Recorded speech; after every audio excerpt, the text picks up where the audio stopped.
Gracias a todos por estar conectados esta mañana. Somos una comunidad de 140.000 suscriptores, 140.000 personas, llenar 2 veces el Estadio Monumental. Esa es la comunidad de noticias de Café La Posta. Gracias por estar aquí. 4 millones de personas consumen los contenidos de La Posta cada mes. 4 millones de personas. No hay un medio de comunicación que tenga cifras como esas.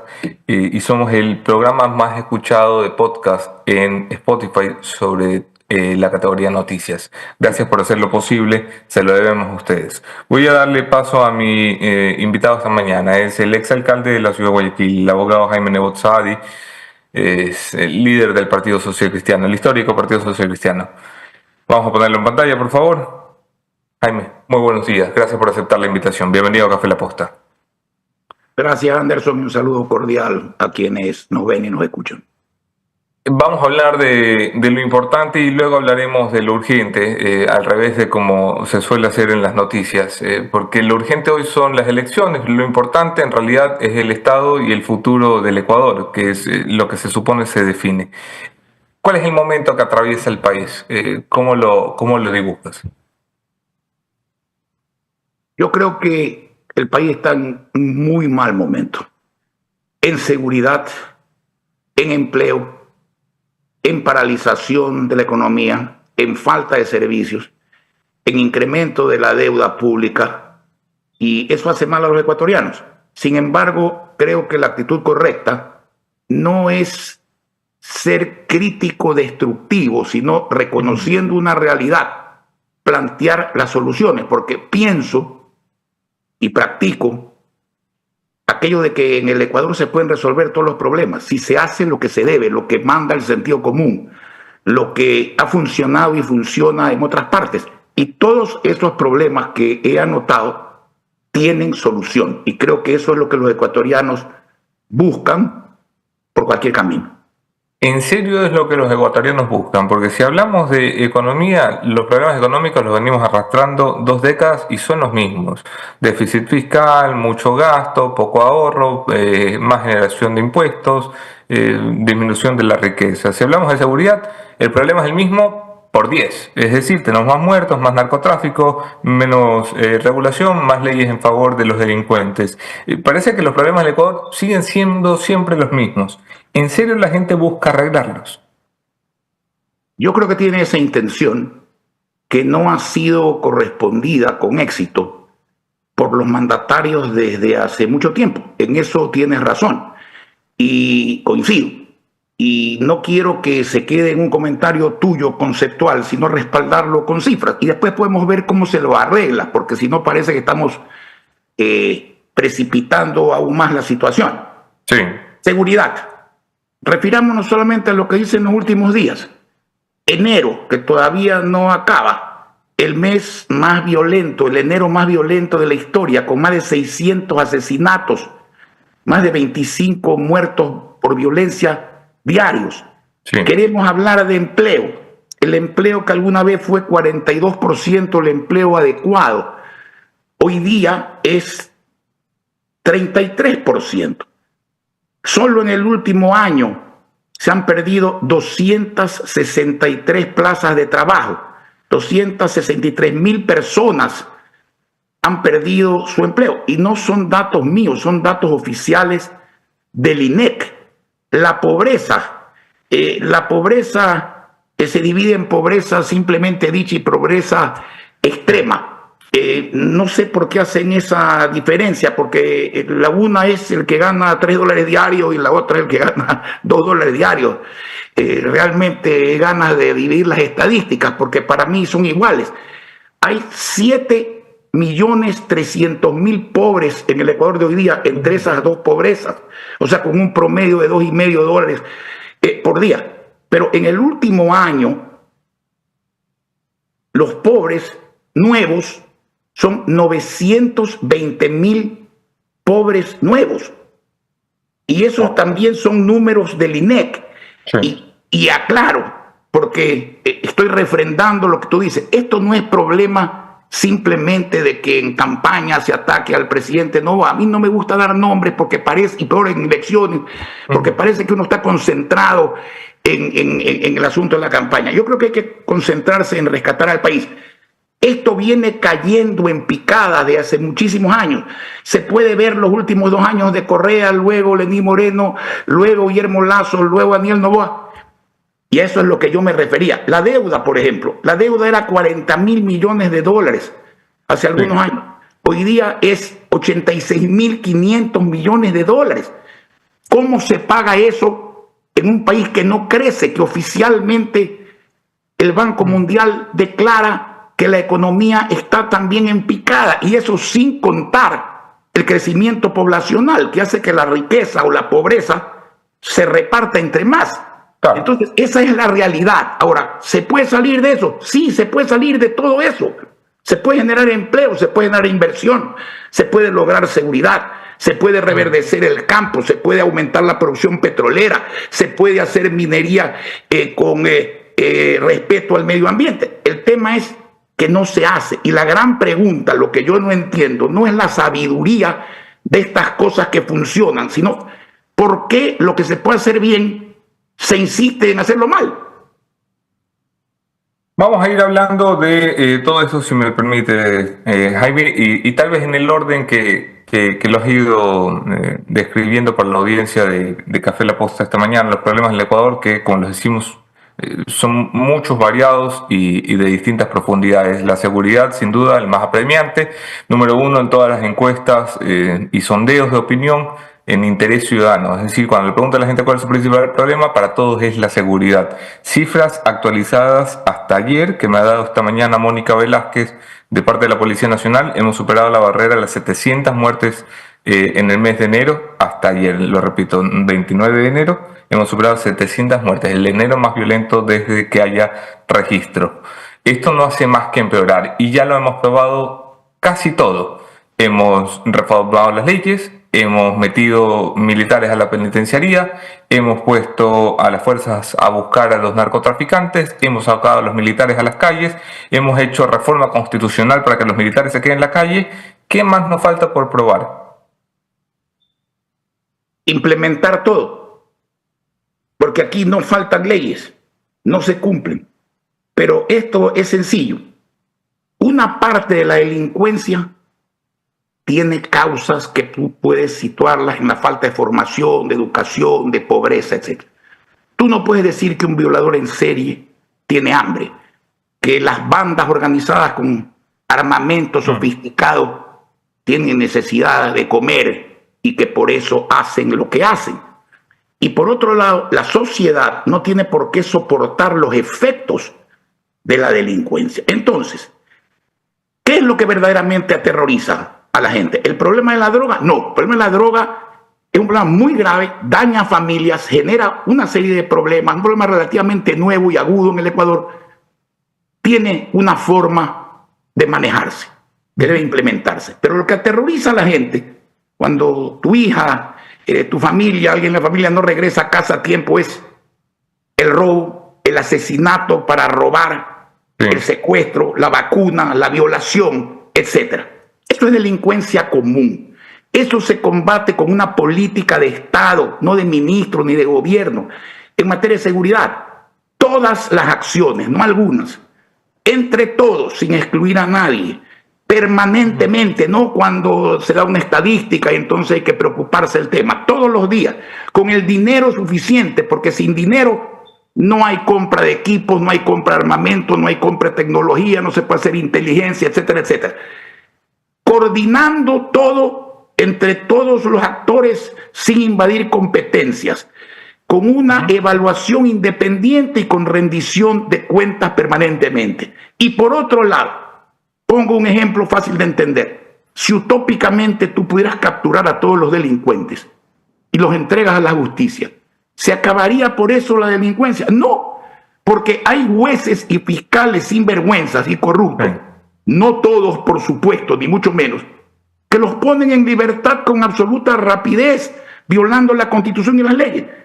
Si esa gente fuera sancionada con la misma pena que el delito que se ha prestado a que no se sancione, o los que debiendo sancionar a los que lo hacen fuesen a la cárcel también con la misma pena, se solucionaría el problema. ¿Y cómo tan sencillo, y lo hemos probado. ¿Cómo evitas ese mecanismo atrevido, por llamarlo, que propone el Partido Social Cristiano, de la misma pena para los jueces y fiscales que suelten a los delincuentes, ¿cómo evitas que se utilice como un instrumento de manipulación de la justicia? Porque luego, con la historia que tiene el Ecuador y con lo que le gusta al poder de turno meter la mano en la justicia, es la excusa perfecta. Es así, pero son dos problemas distintos. El uno es un problema que hay que resolver de otra manera, pero eso no quita. Si tú vas a sancionar a los jueces corruptos y los fiscales corruptos, estás contribuyendo también a que el otro problema se solucione. Sin embargo, eso obedece ya a otras circunstancias, a rodearse de personas capaces en esa materia. Yo, por ejemplo, soy, más aún, el 2 de agosto de 1990 presenté con Camilo Ponce Gangotena un proyecto para que la justicia se arme a base de cooptación. Y ese proyecto rindió frutos años después, en el año 1997, donde había una Corte Suprema de Justicia integrada por izquierdistas como Camilo Mena, no activos, sino todo el mundo tiene en el fondo una ideología o una forma de pensar. Camilo Mena, el doctor Quintana, el doctor Villasís, gente vinculada a la socialdemocracia y a la democracia popular, como el doctor Wright, el doctor Velasco, el doctor Albán, gente que podía llamarse de derecha, como el doctor Río Frío, como Galo Pico, etc. Fue una muy buena Corte de Justicia y se iba alimentando con el sistema de cooptación. La echaron abajo para poner en marcha la Pichicorte. Entonces, no nos quejemos de lo que nosotros mismos hacemos o de lo que nosotros permitimos, porque hay sistemas que funcionan. En Estados Unidos, el presidente de la República tiene una cuota de nombramientos de la Corte Suprema de Justicia vitalicia. Lo que no ocurre en Estados Unidos es que el presidente de los Estados Unidos, por lo menos no ha habido noticias de eso, llame al presidente de la Corte Suprema y le dice, como yo te puse, haz lo que yo te digo. Y si llega a hacer eso, lo denuncian y no le obedece. Es un problema de formación, es otro tema.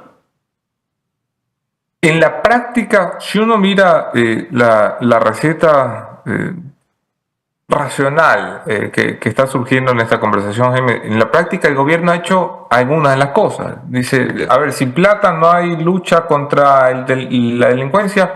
Bueno, ahí nos puso una suba del IVA, se buscó 3.000 millones de dólares y prometió que con eso iba a financiar la lucha contra los delincuentes. En la práctica, dijo, los militares los tengo en los cuarteles, la guerra es contra el terrorismo y el narcotráfico, voy a sacarlos a hacer un patrullaje constante con la bendición del pueblo ecuatoriano. Les voy a dar respaldo institucional, el presidente los acompañaba a los operativos.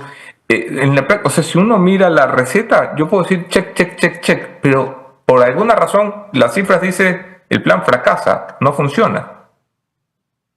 La pregunta que yo me hago, te hago y le hago a la ciudadanía es doble. Primero, ¿la plata fue a seguridad?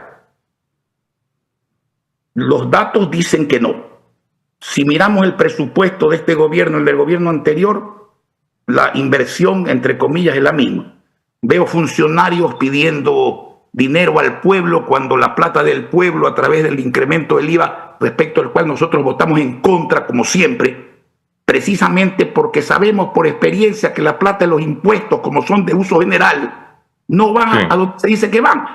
Y la segunda, las buenas intenciones, que no dudo de que las hay, porque yo no creo en los gobiernos que no tienen buenas intenciones. Yo creo que nadie va al gobierno para perjudicar a la gente conscientemente. El problema es que también se la perjudica inconscientemente o con acciones que no se concretan. Mi pregunta es, todo eso que en teoría se ha planteado y que se tiene la intención de hacerlo, ¿se ha cumplido? Las cifras dicen que no. Las buenas intenciones no bastan. Los hechos son los que mandan. Ok, pasemos a economía, Jaime, para ir avanzando en la larga lista de pendientes del Ecuador. Ya lo decías, una economía que no solo no crece, sino que decrece, y que cuando crece lo hace por debajo del ritmo de crecimiento de la población. Lo que al final del día es, hay menos dólares que gente. Cada vez más en este país. Ese es un problema estructural y de fondo que que aquí al parecer a nadie le interesa demasiado resolver. ¿Por dónde se empieza en una economía con tantos huecos como la ecuatoriana? Primero, en bajar el gasto. Es una de las cosas que hay que hacer. ¿Y cómo se baja el gasto? Hay burócratas, los burócratas son necesarios. Pregunto, ¿los pipones son necesarios? Se puede bajar fácilmente 500 millones al año de gastos y no más, salvo que se profundice un poco más en supresión de pipones, que no tiene costo, porque esos son contratos que se pueden terminar en cualquier momento cuando se usa la plata del Estado para pagarle a personas que no hacen nada. Segundo, los subsidios. Yo soy de los que creo que hay subsidios que se deben mantener, porque cuando tienes una economía distorsionada como la que tiene el Ecuador, no es cuestión de decir, subamos el transporte 50%. Una persona que gana $460, si tiene la suerte de tener trabajo, y si no lo tiene, peor, tiene que coger 2 o 3 buses para llegar a un sitio. Tiene hijos chicos que no producen, hay que pagarles el transporte. Madre, padre, ancianos que tampoco ya están en el mercado laboral. No es humano pedirle a la gente que haga eso.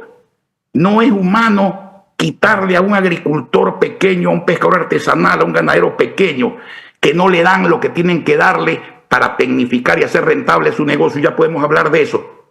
Quitarle hasta el diésel cuando está sometido a un mercado injusto y se empobrece cada día más. Y podemos hablar de eso. Yo pregunto, ¿y los subsidios a los contrabandistas que se llevan el gas en tanqueros al Perú, por qué no se suprimen?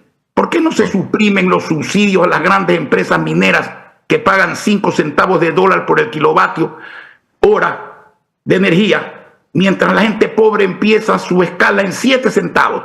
Y mientras otra parte de la población más pudiente llega a pagar sobre los 50 centavos de dólar el kilovatio, lo cual implica un impuesto escondido. Y por último, la deuda.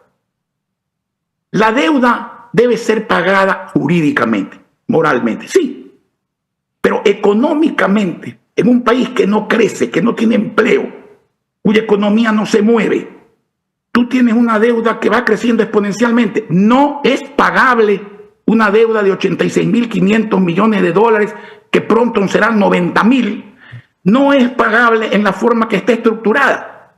Y la forma de reestructurarla es pagar un mínimo fijo y el resto atarlo al crecimiento de las exportaciones y al crecimiento del país. Y hay que hacer crecer las exportaciones y hacer crecer el país. Así se bajan los gastos.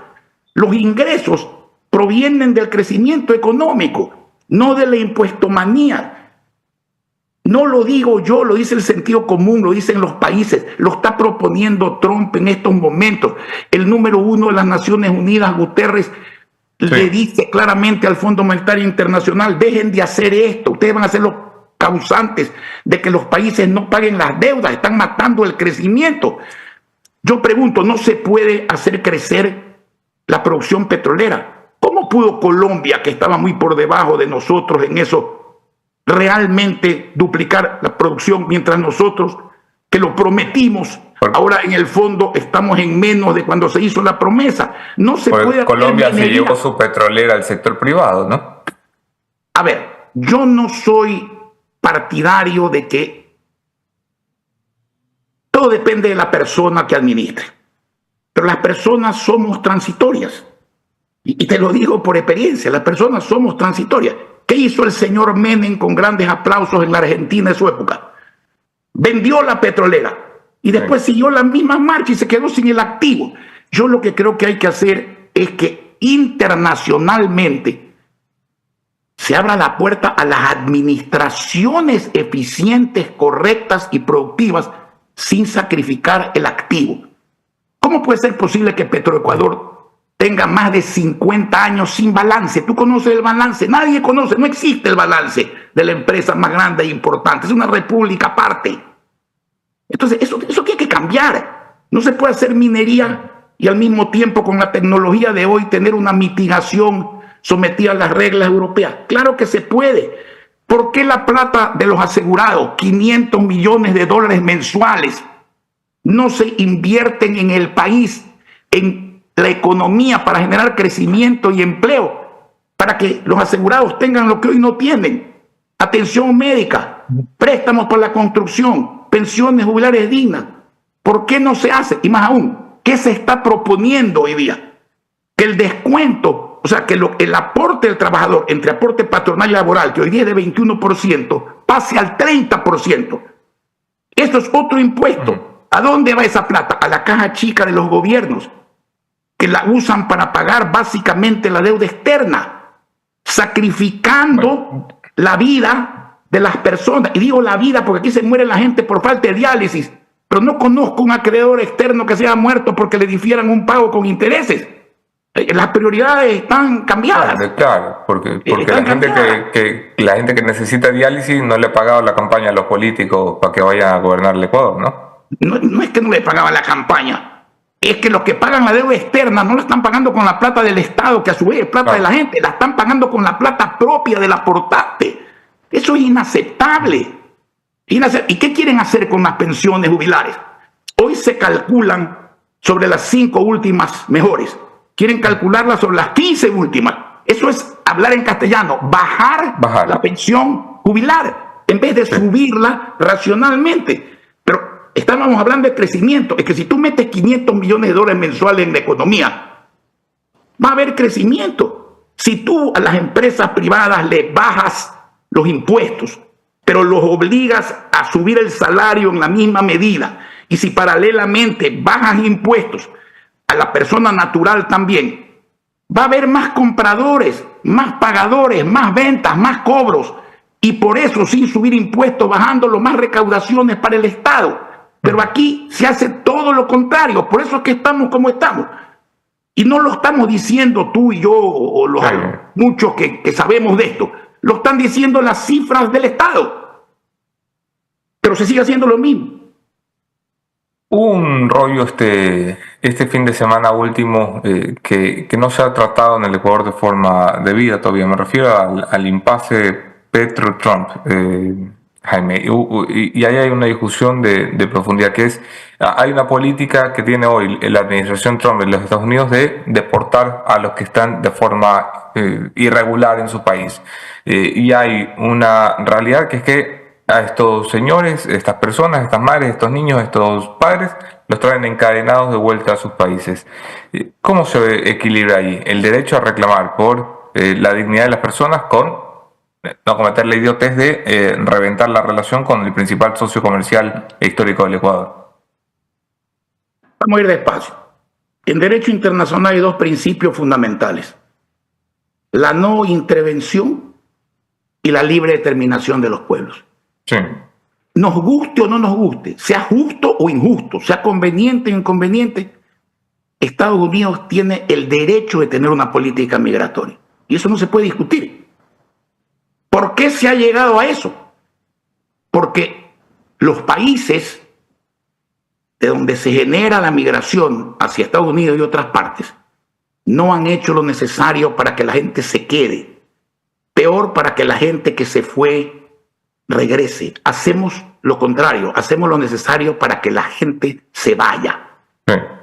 Tercero, muchos países y muchas ciudades, Nueva York por ejemplo, son lo que son por la migración. Pero la migración tiene que ser controlada. Yo estuve en Hungría hace algunos años, en Budapest, y había un letrerito que resume la política migratoria correcta. Decía: si usted no ha cumplido con los requisitos que ponemos en el letrerito, que se los habían pedido desde antes, ¿no es cierto?, no venga aquí. ¿Cuáles eran los requisitos? 3 y muy simples. El primero: demuéstrenos que usted no ha sido sentenciado por comisión de delitos y tampoco que tiene juicios en curso. Porque una persona puede no ser sentenciado con sentencia ejecutoriada, pero hace 10 días mató a una persona o asaltó un banco, y cuando viene aquí, entonces no debería entrar tampoco. Segundo, tenga usted un oficio. No se trata de que sea científico, abogado, ingeniero de ningún tipo. Sea gafitero, sea plomero, sea electricista, pero tenga una profesión. No venga a pararse en las esquinas a agravar el problema de los ecuatorianos, de los americanos, de los franceses, de lo que quiera. Y lo último, jure usted atenerse al cumplimiento de las leyes nacionales y de las leyes locales. Y se acabó. Porque no podemos tratar tampoco mal al que fue a buscarse un futuro en tierra extraña que su país no le permitió tener. Y eso hace daño. Eso hace daño. Porque mañana podemos ser nosotros también. Es muy fácil cuando el país recibe migrantes, pero cuando la gente se va de un país, se va porque ya no puede vivir en él y tiene que llegar a alguna parte. Otra vez, son las políticas de los extremos. ¿Es A o es Z? En este país y en muchos países parece que al resto las letras del abecedario se les han olvidado. Hombre, Gallup 2024, encuesta a nivel latinoamericano, el país con mayor cantidad de personas queriendo salir de su tierra es el Ecuador, ¿no? 52% de los encuestados de Gallup 2024 se irían del Ecuador si tuvieran plata para hacerlo. Eso nos describe un poco la grave crisis migratoria que podría vivir este país en próximos años con el mínimo declive económico. Pero debemos tener una política migratoria como la que el sentido común manda y se ha descrito, porque los migrantes, por un lado, enriquecen a un país, pero por otro lado, empobrecen a un país en el sentido de que disputan empleo y toman servicios que pertenecen a otros. Entonces, esto tiene su lado bueno y su lado malo y hay que equilibrarlo, como tú bien decías. Y además, no se trata tampoco de mandar a la gente encadenada, salvo que esté deportando delincuentes probados. Ya, esa es otra cosa. Eso son normas de seguridad internacional. Pero el hecho de ser migrante y ser una persona correcta no da para que te manden encadenado. Seguramente eso es un exceso que a mi juicio no es tolerable, peor recomendable. El presidente de la República, Daniel Noboa, ponía un tuit ayer, Jaime. Decía, estamos a punto de enterrar para siempre a las mafias, a quienes nos han robado los sueños y han frenado el progreso del país. Ese es el Ecuador de Muentes, de Glass y Carrera. Ya quedó atrás. El país que pinta el presidente Noboa es un país que supera, quitándole los nombres propios, al Partido Social Cristiano, al correísmo y al nazismo, por así decirlo, si es que eso existiera. ¿Cómo reflexionas de este tipo de valoraciones que hace el presidente? ¿En cuál de los dos sentidos? ¿En el político o en el de los nombres que me has mencionado? En ambos. En ambos. Tú ponías un título de esta entrevista con signo de interrogación y decía, el Partido Social Cristiano está en terapia intensiva. El que está en terapia intensiva es el país. Un país rico, pobremente administrado. Los mandatarios deben responder a las necesidades de los mandantes. Para hablar de país, no hay que confundir que todo lo nuevo es bueno por ser nuevo. Lo nuevo es bueno cuando es mejor que lo anterior. Y las cifras demuestran que no estamos mejor que antes. Eso, uno. Dos, entre los nombres que tú has mencionado, a mí me corresponde, ya que tú lo preguntas de la misma forma que lo dice el presidente, insinuando cosas. A mí no me gustan las insinuaciones. Yo respondo lo que tengo que responder. Voy a hablar del señor Muentes. Nadie está por encima de la ley. Repito, el que acusa debe acusar con pruebas. El acusado debe defenderse con la verdad. Los jueces deben fallar de acuerdo con la ley. Además, aquí hay politiqueros que les gusta politizar la justicia. Politizar la justicia. Y después judicializar la política. Eso no es bueno. Definitivamente no es bueno. Un pensador romano decía homo homini lupus. El hombre es el lobo del hombre. Yo detesto esa frase. El hombre no debe ser enemigo del hombre. El hombre debe ser justo. Debe ayudar a los otros hombres. No debe actuar por venganza. No debe hacer lo que no se debe hacer. Si tú me vas a preguntar si Muentes es mi amigo, es mi amigo. Yo soy amigo de mis amigos en las buenas y en las malas. Sí. Y tú eres uno de los que ha sufrido eso. Y estás donde estás por eso. Eso no es bueno. Ahora, la amistad, bien entendida, no es ni apropiarse de los méritos del amigo, ni compartir los errores del amigo. Sí, sí. Yo soy clarito para responder. A mí me enseñaron a hablar en castellano de frente. ¿Le va a costar al Partido Social Cristiano la figura de Fuentes, electoralmente hablando? Puede que sí, puede que no. La vida no es como uno quiere. La vida es como es, cuando debería ser como debe de ser. Ese es el problema. Aquí la gente actúa por conveniencia. Uno no debe actuar por conveniencia. Debe actuar como se debe de actuar si queremos producir resultados positivos a largo plazo. Y a propósito, ¿no? A mí me falta una cosita. Hay muchos que hablan de la paja en el ojo ajeno y no de la viga en el ojo propio. Esos que atacan al Partido Social Cristiano, vinculándolo con algo que la propia fiscal dijo que era una cosa personalísima, lo hacen también porque no quieren pues que se hable del caso Encuentro, del caso León de Troya, del caso Hospitales, del caso Ispol.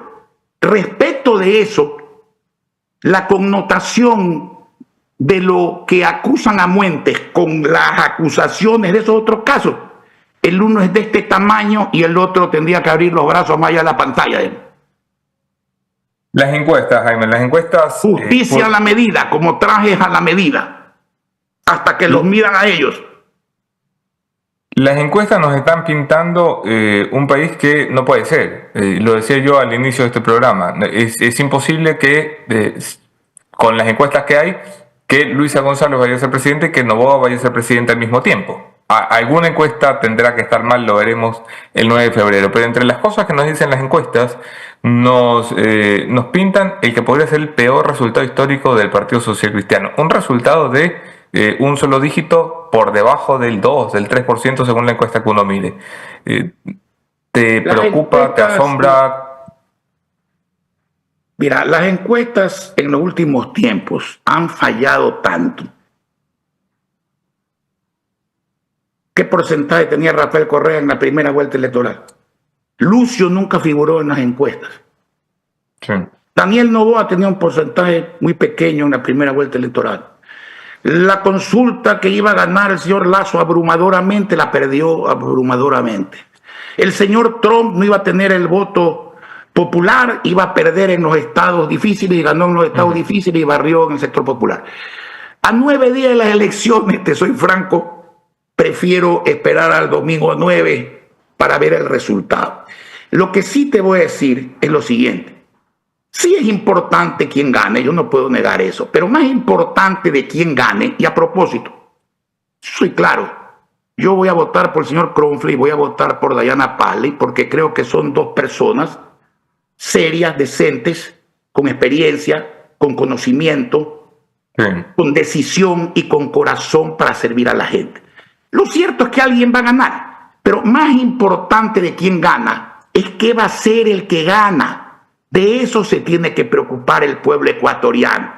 ¿Cómo va a ser el que gana para resolver todos estos problemas que aquí los estamos analizando y tienen salida y hemos discutido la salida? ¿La van a aplicar ahora?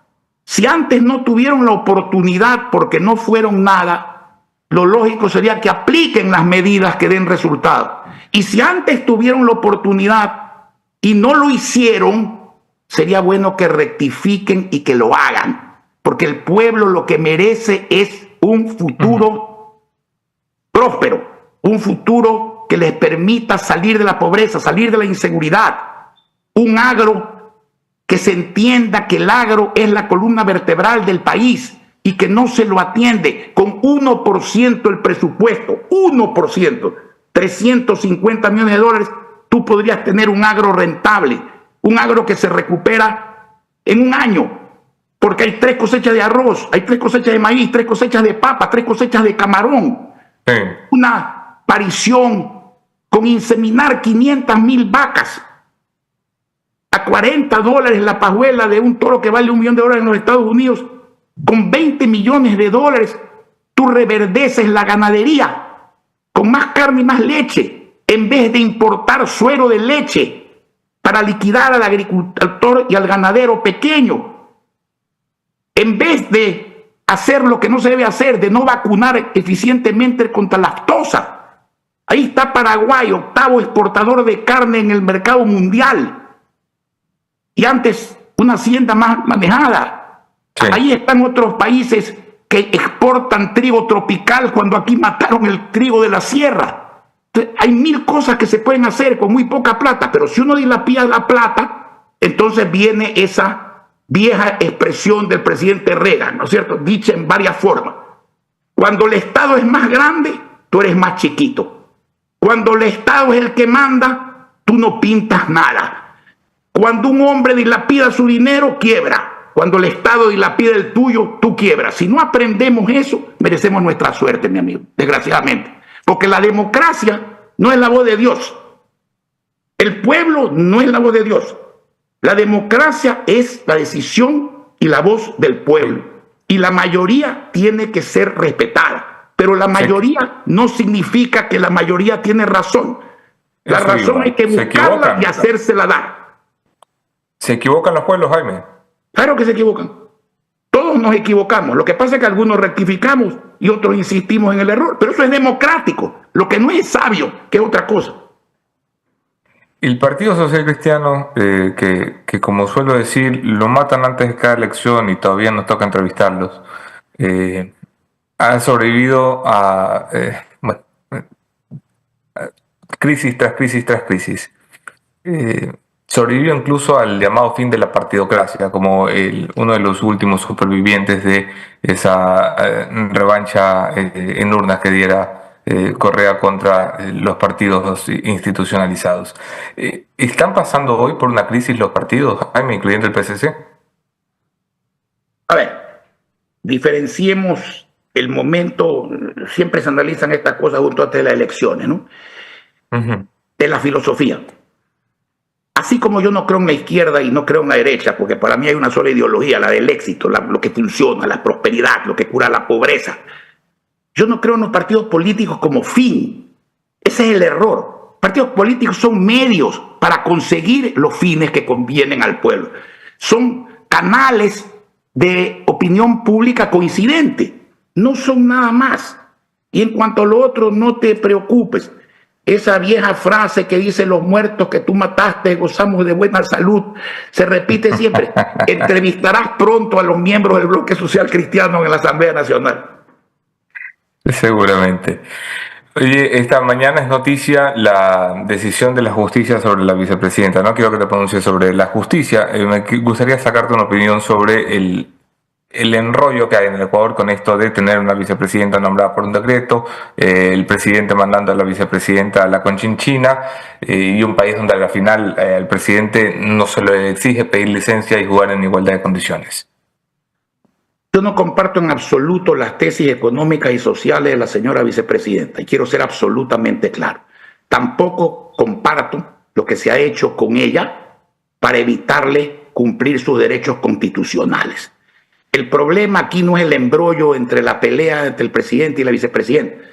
Aquí el embrollo es que este país ya no tiene instituciones.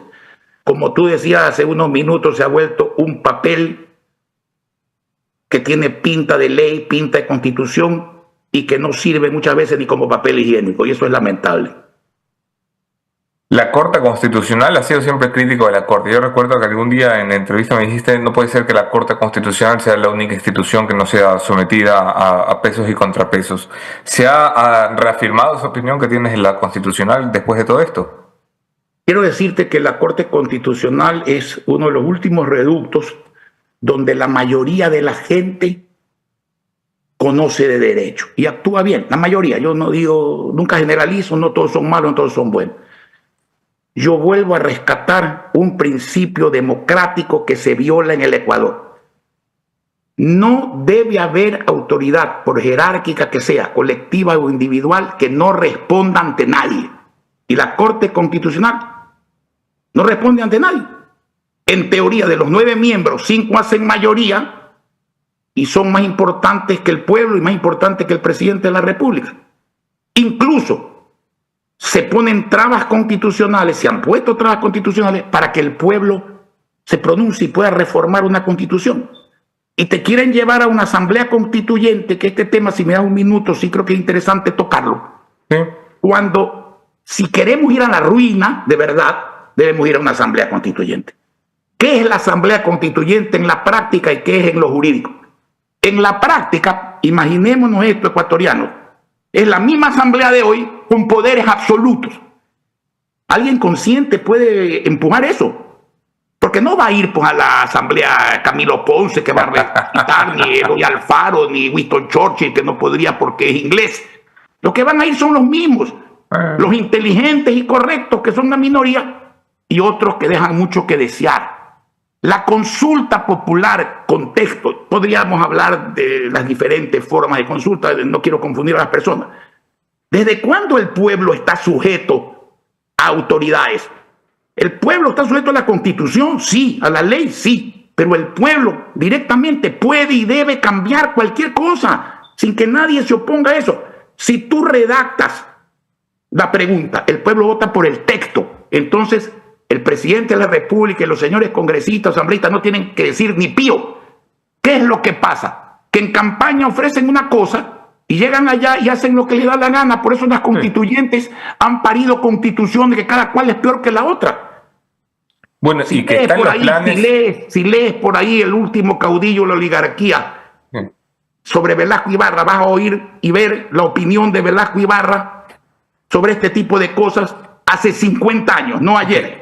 Esto de la constituyente que suena descabellado y hoy hasta provoca risa, en realidad está en la mesa de discusión tanto del que hoy es el oficialismo del movimiento de ADN como de la Revolución Ciudadana, y así lo han expresado en reuniones cerradas y también en algunos medios de comunicación. O sea, es una realidad que pronto nos tocará debatir seguramente como nación. Eso me lleva a preguntar... Solo analicemos las constituciones, sí, y no de la primera, sino de la del 46, ¿no es cierto? Analicemos la constitución, ¿a cuál es peor que la otra? Tan sencillo como eso. Hombre, por muy buena que sea la Constitución, los que la aplican son defectuosos, defectuosísimos, ¿no? Bueno, pero mejor es tener una buena Constitución que tener una mala Constitución, digamos. O sea, sí, yo he visto presidentes buenos con malas leyes y presidentes malos con leyes excelentes. Ya ese es otro problema, esa es otra discusión. En el caso que el Partido Social Cristiano se quedara fuera de un balotaje y una segunda vuelta, ¿va a tomar postura? ¿Va a discutirlo? ¿Van a dar libertad de voto? ¿Qué te suena? Antes de analizar esa hipótesis, esperemos el domingo 9. Yo no especulo.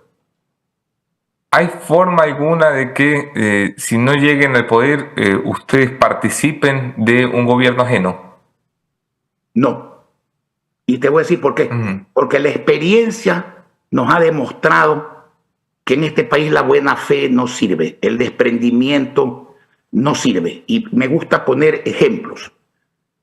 Nosotros apoyamos al señor Lasso porque el señor Lasso tomó nuestro, y a ti te consta esto, tomó nuestro plan de gobierno, lo recitó, dijo que iba a duplicar la producción petrolera, la bajó, dijo que no iba a poner impuestos, los puso, dijo que iba a ayudar al agro, no lo ayudó, dijo que iba a poner computación, internet gratuita, ni siquiera hicieron las licitaciones.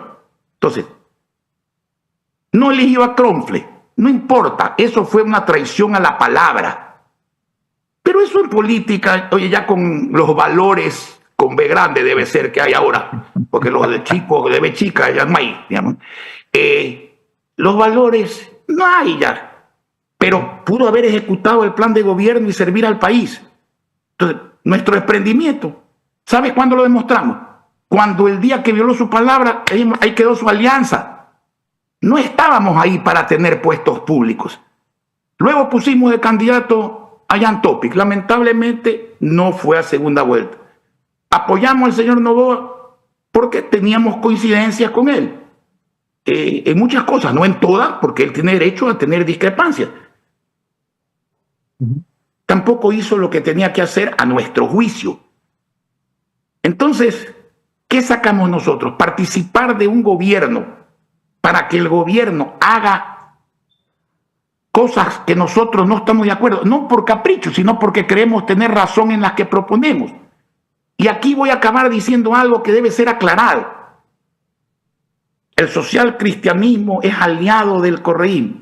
Número uno, quien durante 10 años peleó en la calle, no contra Correa, contra los errores de Correa y las injusticias de Correa, conceptos, otra vez, no personas. Sí. Fuimos nosotros. Mientras algunos periodistas que hoy odian al señor Correa eran los que hacían de Correa casi Dios. Claro. Mientras algunos odiadores políticos de Correa de hoy trabajaban en el gobierno de Correa. Sí. Y mientras otros presidenciables financiaban a Correa. Fuimos a la asamblea. Pregunto, ¿alguna vez el Partido Social Cristiano aceptó votos correístas? Y te voy a explicar por qué aceptó votos correístas. Para hacer algo que el Partido Social Cristiano no propuso siempre o que se opuso siempre. ¿Alguna vez votamos por impuestos? No. Lazo y Correa votaron por impuestos. Y después en el gobierno de Noboa se pusieron tributos con el voto de Correa, algunos. Nosotros no votamos con ellos por impuestos. ¿Por qué votamos? Ley para que el seguro social no pueda ser asaltado por los gobiernos como caja chica, que no tomen la plata de los asegurados a ningún título. Propuesta vieja, social cristiana. Claro. No solo Correa, la mayoría de los asambleístas se adhirió a nuestra propuesta. ¿Qué les decimos? No voten por lo que es justo, no voten por nuestras ideas si les parecen buenas. Y entonces fue vetada la ley. Segunda ley, una ley para que las ciudades, las provincias y las juntas parroquiales no se les lleven la plata, no se las entreguen en bonos, lo que cobran al contado, no se las entreguen incompleta, para garantizar eso. ¿Propuesta de quién? Nuestra.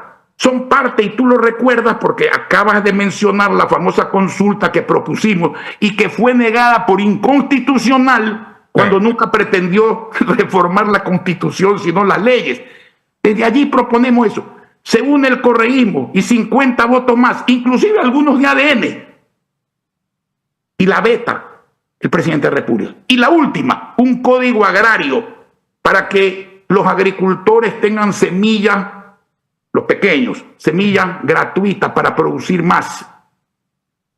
Para que no les importen maíz cuando sale la cosecha de maíz. Para que los ganaderos pequeños tengan pajuelas de inseminación artificial, como ya lo expliqué, para producir más carne y más leche, y no les importen para quebrarlos, suero de arroz, para que el pescador artesanal tenga tecnología para detectar manchas de pescado y seguridad para no ser víctima de los piratas en alta mar, para que exista seguro de cosecha, seguro contra catástrofe, no seguro de rendimiento, eso ya depende de la habilidad del agricultor. Esa ley sale casi por unanimidad con el voto correísta. ¿Qué le decimos? No voten, señores de Correa. No hay que confundir aquí. En una asamblea donde uno no tiene la mitad más uno y donde hay veces necesita las 2/3 partes, tú tienes que hablar con las personas precisamente para hacerle bien al país. ¿De dónde sacan esto que no se deja gobernar? 10 leyes de seguridad.